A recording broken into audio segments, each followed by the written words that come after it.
Hi, my name's Marc Bates. I'm a metabolic health coach, and today's topic is the doctor who broke every rule.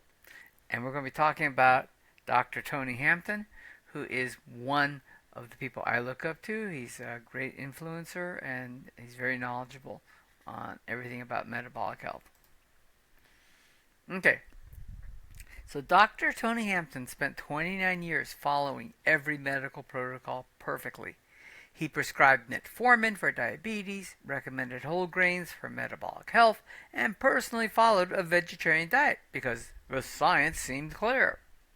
Then, while writing a book about diabetes, he stumbled upon a discovery that shattered everything he believed about healing.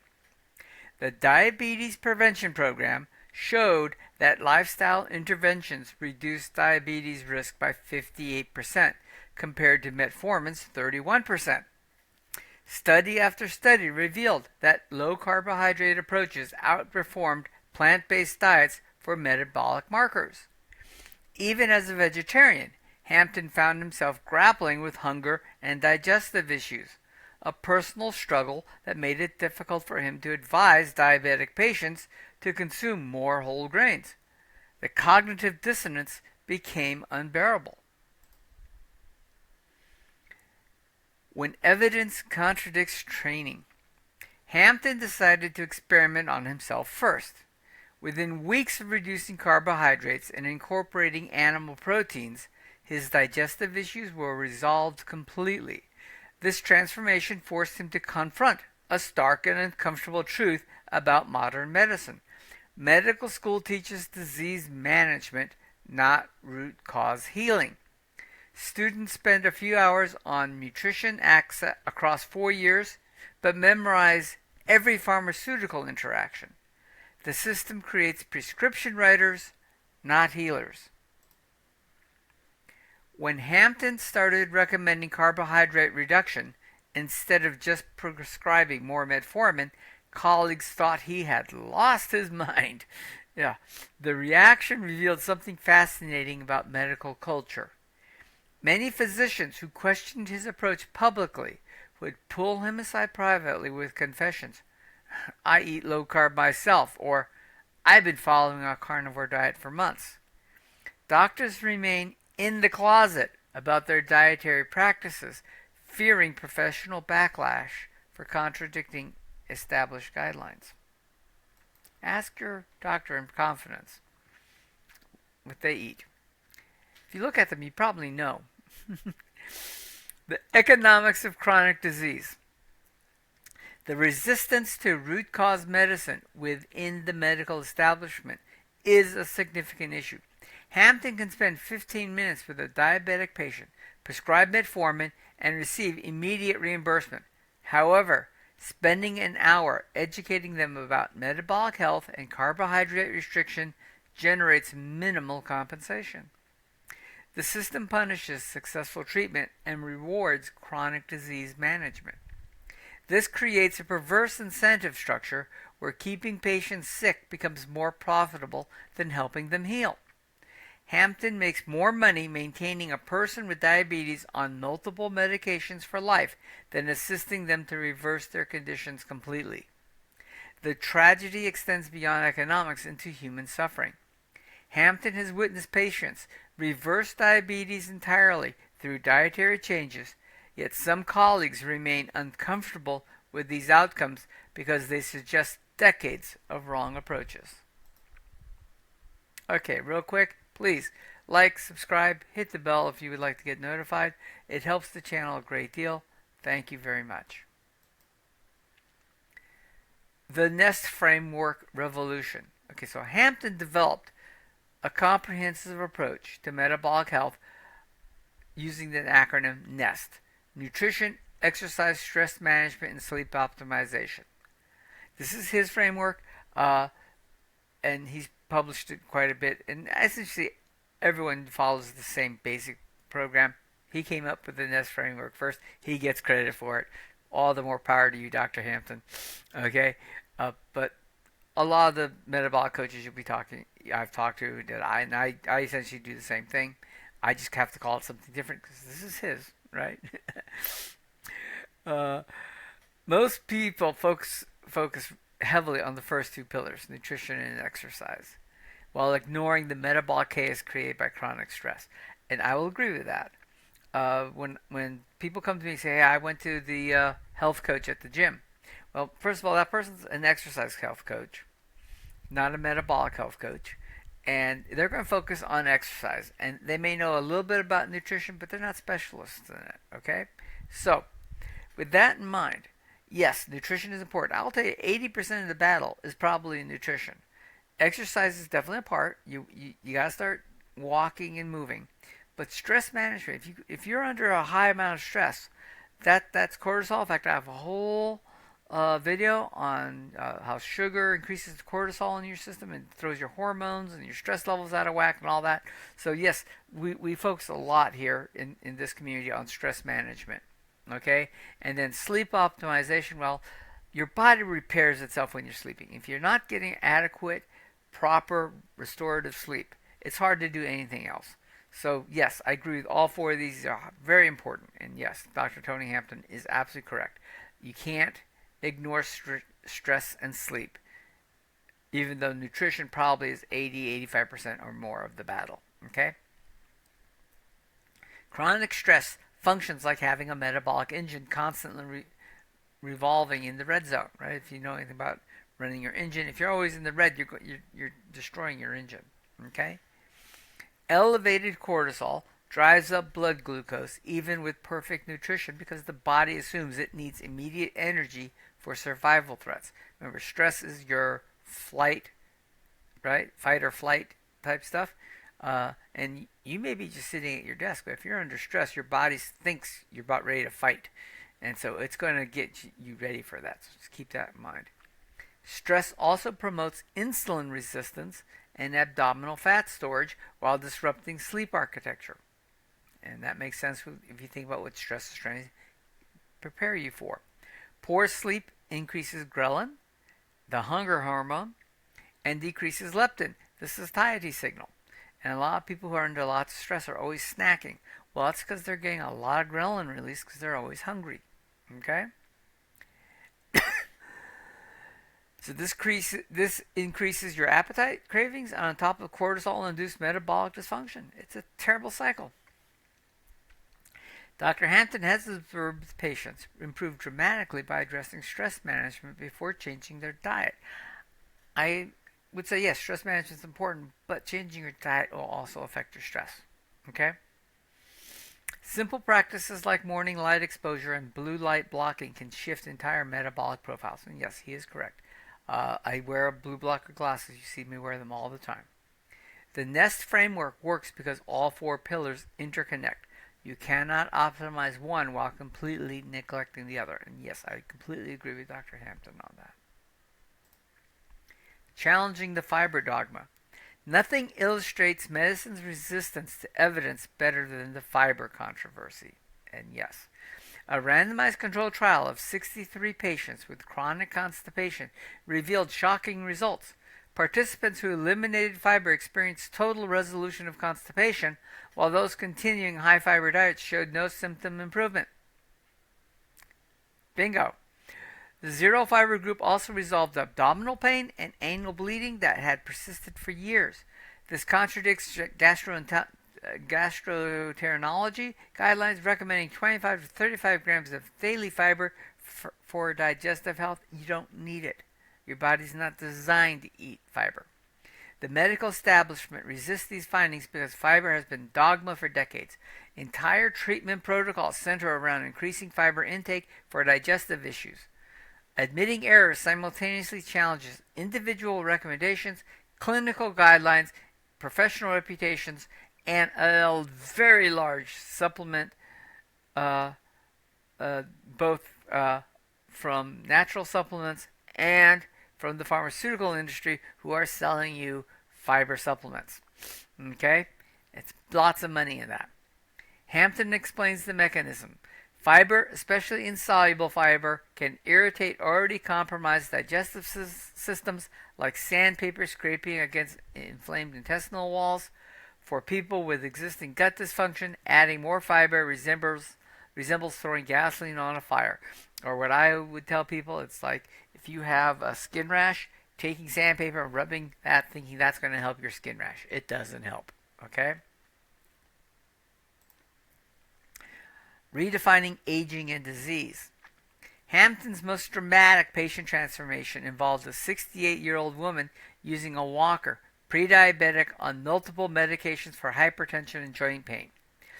Other physicians had told her that declining mobility represented normal aging, no such thing, and to expect deterioration for the rest of her life.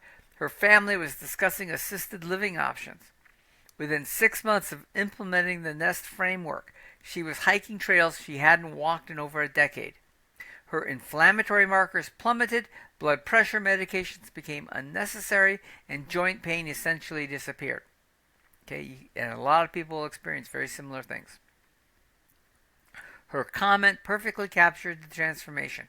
I feel like I've got my life back. I thought I was getting old, but I was just sick. This reveals a crucial insight into accepted aging patterns. Much of what we normalize as inevitable aging represents metabolic dysfunction masquerading as natural decline. The fatigue, joint pain, cognitive deterioration, and muscle loss often stem from correctable metabolic imbalances. Yeah, it's very easy to fix this stuff. When you optimize metabolic health, you slow biological aging at the cellular level rather than just preventing disease. The insulin revolution. Hampton identifies fasting insulin as the most revealing metabolic marker, yet most physicians only check glucose and A1C levels.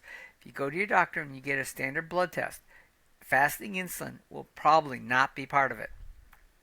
Okay? Insulin functions as the canary in the coal mine, rising years before glucose becomes problematic. And understand why insulin acts this way or will show up this way in tests. When you eat carbohydrates, your body tries to control the glucose that's being added to your blood, because too much glucose in the blood is very dangerous. I have a whole video on sugar in your blood, right? And explaining why. And so it releases insulin. Insulin is the hormone that takes the glucose out of the blood and puts it into cells to use as either energy or packs it into fat cells, right? And if you already have plenty of glucose in your cells for energy, it's going to pack it on as fat, all right? And that's what insulin does. Well, it takes years for most people to become insulin insensitive, right? That for them to get insulin resistance. And so their glucose levels remain good on their normal blood tests because insulin is pulling it out as fast as it can, but they're getting fatter around the middle, their liver's getting fat, they're suffering from all the diabetic issues, pre-diabetic issues of brain fog and such, but their insulin level is good. Okay, or their glucose level is good, I'm sorry. But if you check their insulin level, it would be high. Okay? So ask your doctor about a fasting insulin level. Okay? See where it's at. Because if it's high, that's telling you something's going wrong. Okay? So you can maintain a normal blood sugar having 3 times as higher than optimal insulin levels. Right? This indicates pancreatic overwork to maintain glucose control. Ideal fasting insulin should measure under 5 milliliters a unit, preferably 2 to 3. Most labs consider anything under 25 normal. Now, this is a big important issue here. And you probably want to talk to your doctor about this because they'll get your lab work and they'll help you try to understand it. And there'll be a range on that lab work that reflects the range from that lab. And most of these labs are now nationwide, so they've got lots of people. But that range of people that they're reading from are basically sick people, right? And so what's normal for a bunch of sick people may not be optimal for somebody trying to get healthy. And so, and Dr. Hampton's correct here. If it's under 25, your doctor says, oh yeah, it's normal. And it's normal for a bunch of sick people. We want to be metabolically healthy. Get your fasting insulin under 2 to 5. And and talk to your doctor about that if you need help with that. Or just eat a carnivore diet, as Dr. Hampton would suggest, and I suggest. According to current clinical guidelines, only 12.2% of American adults have optimal metabolic health, meaning 87.8% have some metabolic dysfunction. Think about that. Almost 90% of everyone out there has some metabolic dysfunction, and almost all metabolic dysfunction. And I can't think of anything that isn't, but, let me be safe here. Almost all metabolic dysfunction is attributed to your diet. Hampton observed a patient eating oatmeal and whole grain bread daily with a fasting insulin of 18.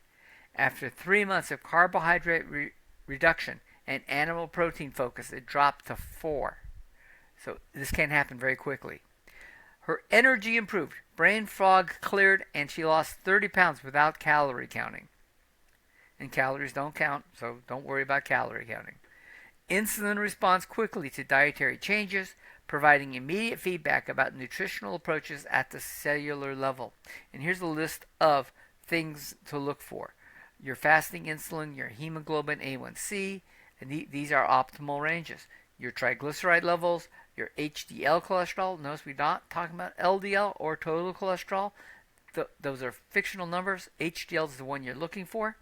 And the HOMA-IR, this is a calculation that helps you identify if you're insulin resistant or not. Okay?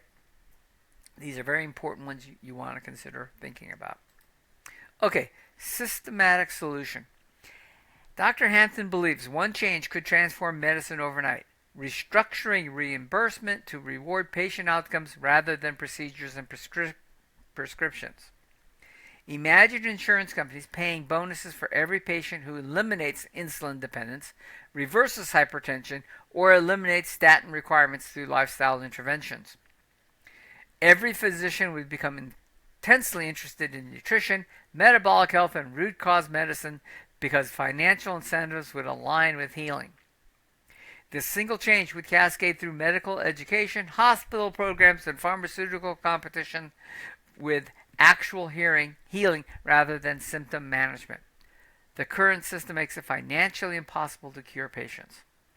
Okay, and you got to think about why this happens. There are 3 big players in here. There's the pharmaceutical industry, which gets rewarded by selling more drugs. Okay, so they're interested in selling more drugs. There's the insurance industry, and the insurance industry actually gets rewarded by paying more insurance claims, right? Because they get to charge a small percentage higher than the insurance claims, and that's where they make their money. So they want you to have more insurance claims, which means more medication, more doctor visits, more everything, right? And then you have the big food industry who are paid to sell you junk, right? They're not paid a whole lot to sell you whole foods, good quality meats, maybe some organically grown vegetables that are grown locally, right? No, they're paid to sell you packaged foods that last on the shelf forever, are packed with seed oils that never go bad, right? You know the old story, right? You put a Twinkie out on the counter and it lasts forever. Well, yeah, it's because it's packed with seed oils. Even the bacteria won't go near it. Okay? These are the 3 main contributors to the fact that your doctor is paid not to make you healthy, but to push these guys' products. And your doctor wants to make you healthy. Your doctor doesn't get into this game thinking I'm going to make people unhealthy. No, but they're employees for the most part. Almost every doctor is an employee of a corporation. They're tracked and they're compensated by following the rules. And very few doctors are willing to throw away their years and years of hard work and education, throw their careers away, fighting the system too much. Okay? So just be aware.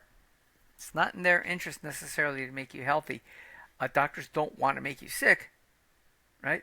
They really do want to make you healthy, but they're working for a company that's paid by companies that are inherently not interested in making you healthy. Follow the money. Always follow the money. Okay, your metabolic revolution starts now. You start today. Don't wait for a year until you get more symptoms. Start today because the symptoms take years to develop and your body's really getting hammered all the time, right? So, if you get blood work, you by the way, you can order blood work yourself, by the way. Almost every state allows that now, right? But if you want to have your doctor order it because you want somebody to explain it to you, that's perfectly good. Okay, and that's actually great. Get your doctor involved, right? Uh, but Dr. Hampton says make sure that you got a fasting insulin measurement as part of that, not just the glucose tests. Okay, call your doctor and specifically request the fasting insulin with your regular labs. It may not be a normal thing that they order. While you're waiting for the results, eliminate breakfast carbohydrates for 2 weeks. Don't eat any oatmeal. Don't eat any toast. Eat eggs, bacon and eggs, right? Steak and eggs, even better. All right, and see how you feel. After 2 weeks, you'll feel better just replacing that at breakfast. Pay attention to your energy levels, right? You might want to take a journal. Just say, hey, I'm feeling great today, or I feel lousy. Sometimes we just forget, right? Listen to your energy levels. When do you get hungry? When are you mentally clear? This might help show you some patterns about what you're eating and how long it takes that stuff to really affect you.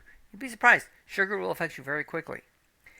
Become your own experiment. N=1 experimentation is just very valid in nutritional science because it's hard to get 1,000 people to do anything properly, right? And exactly as you need them to test the results. So it's always just some variation of we think this is what happens.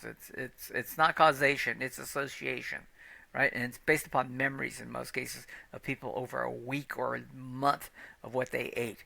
It really becomes problematic, okay?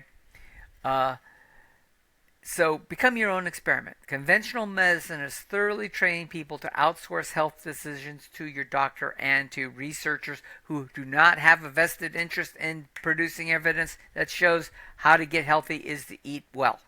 Okay? Just keep that in mind. Medical research does not have to be published if it contradicts what the pharmaceutical industry is trying to sell you. So, or it can be just bad science in the first place. Okay, I've got a video on that. When you eliminate morning carbs, energy stabilizes, 10 a.m. crashes disappear. You no longer have to get that snack, mid-morning snack, and your body starts communicating something important about its hunger level and your satisfaction.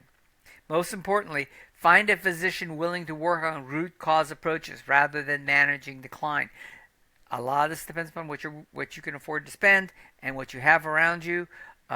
My favorite, I have a doctor here. He's a functional medicine doctor, and he's the one I go to and he doesn't take insurance, right? Because he's not following along with what the insurance guidelines are and what the other people are, and he is independent. Okay, so if you can afford it, find that person and work with them. If it's not, do your best.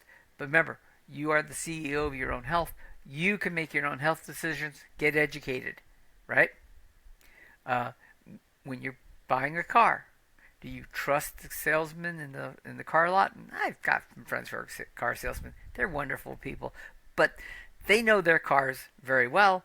They know a little bit about other people's cars, but their job is to sell you a car.